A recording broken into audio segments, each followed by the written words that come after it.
Мама сізге үй алып берем деп Россияға иштегенди кеткен бойдон комага түшүп, ошо кыйналып азыр. Ассаламу алейкум ва рахматуллахи ва баракату. Биздин көрүүчүлөр, Ал Жардам фондунун кезектеги каарманыбыз Ташкараева Индира эжебиздин кирпичный 54 бушул үйдүн кожойкеси биздин кезектеги каарманыбыз эжебиз муктаж экен. Жүрүңүздөр эми көрүп, ал жайын көрүп жашаган чөйрөсүн байкап чыгалы. Бул жакта бул машина башка бир кошуна тургундардын мүлктөрүнө кирет экен. Ассаламу алейкум ва рахматуллахи ва баракату. Саламатсыздарбы? Кандайсыздар? Индира эже, келдик. Ал Жардам фондунан. Саламатсызбы? Кириңиз. Кандай турасыздар? Жакшы, кириңиз өтүңүз.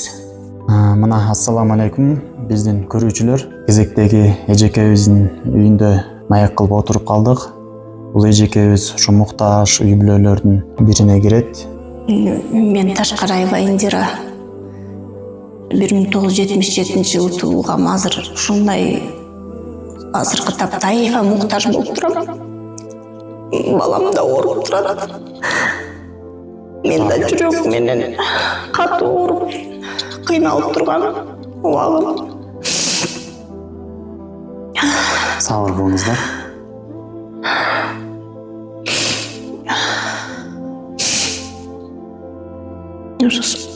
Каяка барарымды билбейм. Ошо силерге да чоң рахмат. Эркек балаңыз эжеке, сизге суроо, ошо эркек балаңыз азыр алыскы орус мамлекетинде кызмат кылып иштеп жүргөн кезеги экен да азыр, ошондо. Ошо балам деген ошо үй алам. Мама сизге үй алып берем деп Россияга иштегенди кеткен бойдон комага түшүп, ошо кыйналып азыр кыйналып турган убагы баламды. Ошо Ооруканада эжеке. азыр ооруканадан чыкты. Ошо самолет менен болбойт экен келгенге, жеңил машина менен. Акырындан ошо бир жума 4 күн ичинде буюрса ошо келет жакын арада. Кызым диагнозу ошо больницага ошо жатканда диагнозу ошо 90-80 жаштагы кемпир, алышка кемпирдин жүрөгүндө эме кан тамыры ишкерип кетиптир деп ушундай айтты. Ошо иштеген жерине барса эле комага түшүп, жыгылып 2-3 жолу ушинтип жыгылыптыр. Самолет менен бияка алып келгенге кандай алып келебиз деп мен кызымды жөнөтсөм ошо кызым менен чогуу эптеп жеңил машина менен келет. 4 бир жуманын ичинде келет буюрса.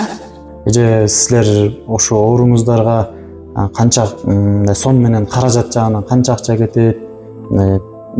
Орто эсеп мындай билесизерби, кандай дарылар керек экен, канча акча кетет экен ушу муктаждыкка?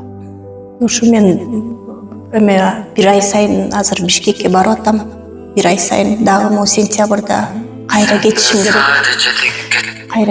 керек. Анан могу эле акча 8 миңге жакын акча болгону мен деген соцзащитадан алам. Соцзащитадан 3000 сом эле алам, ал дарыга дагы, квартирама дагы эчтекеме жетпей атат. Баламды көзөмөлдөп карайын десем дагы эч кандай мүмкүнчүлүгүм жок. Өзүм квартирада жашаймын.